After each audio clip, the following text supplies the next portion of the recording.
Hey, my name is Matt. I live right here in Costa Mesa, just steps away from Quilter Labs. I should come right out and say my brother Pat is the Q in Quilter Labs, so he's a real handy guy to know. But even though I'm 100 years old, I still play in about 7 different bands. And I schlep around all these different guitars, and I used to take 1 or 2 different amps to the gig. But in my old age, it's very, very, very nice to have a little package like this that will seemingly do it all. I have a lot of vintage blonde Fender gear that I used to drag out, and sometimes it works, sometimes it doesn't. It's very, very nice to have an amplifier you can really rely on. I'm a retro guy, so I do all kinds of old music, everything from Beach Boys to Cream.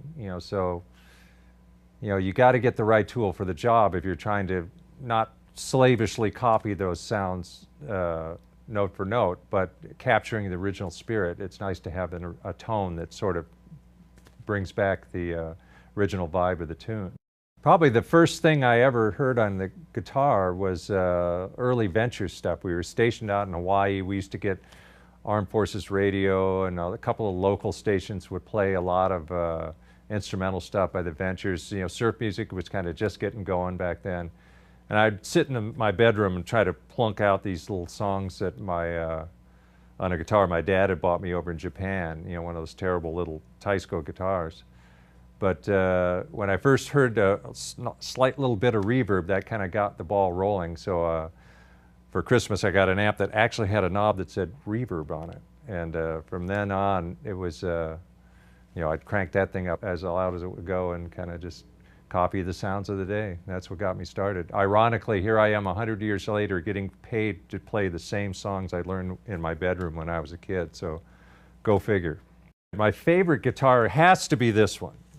This is a guitar I bought in a pawn shop when I was living up in Seattle when I was a kid. I just got out of school. My parents kicked me out of the house, so I moved up to Seattle where my friend had lied and said he had band, he had work, so come on up, let's start playing. So I get up there, there's no band, there's no nothing. But anyway, we started our own band. And at the time I had a really beat to shit gold Les Paul, but it fed back and it was really not a very satisfactory guitar. So at the time I was trolling all the pawn shops. You could pick up stuff for nothing. I mean, cool old Jazzmasters and Telecasters. Anyway, I found this thing for 75 bucks. And right next to it was an old ES 175 from about 1960. So I look at these 2 guitars and I go, God, what can I do with these? So I think I paid a total of about $300 for both guitars. And happened to notice that on the 175 were 2 double cream PAF pickups. So I robbed them off the ES 175, put them on this guitar. So now I have the most valuable $75 guitar on the planet right here. Double cream PAFs. This is a Magic guitar, early 60s neck profile. And this is one they're going to have to bury me with, I think. My favorite amp of all time is an amp that my brother Pat built for me in 1969. I still use it. It has 4 6550s and a bunch of octal preamp tubes. It's a completely unique design. There's no other amp on the planet like it. People look in the back of it and goes, what the heck is this? It's been in about 3 different cabinets. On the front it's just Dymo labels, those stamped out labels telling you what all the little buttons and knobs do. But it's one of those amps that I think I changed the tubes in it once in 45 years, and it just keeps working and keeps churning out great sounds. And that was part of the model that this amp is based on. He modeled some of the sounds that I really dug out of that amp, and a lot of them are incorporated in this one, which is a little bit of trivia for you guitar amp geeks out there. My brother Pat came out with this. He built 100 of these amps. He called them Slant Masters for the 40th anniversary of QSC.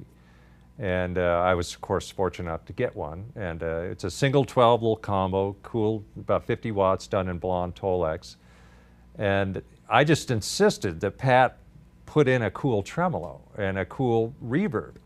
He wasn't going to incorporate those features. I said, come on, Pat, we got to get hip on this thing. So I tried to get him to put in an actual spring reverb, which he did.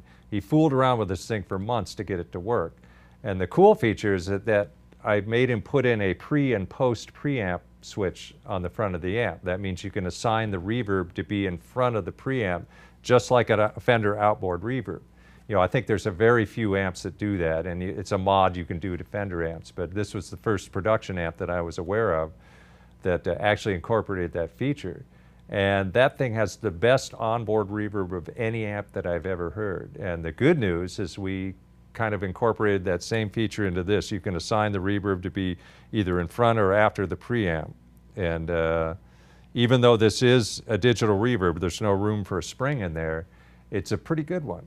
And as the sound clips will demo, I get a pretty good drip out of this thing. I'm very happy with it. And kudos to Pat for being able to pull that one off.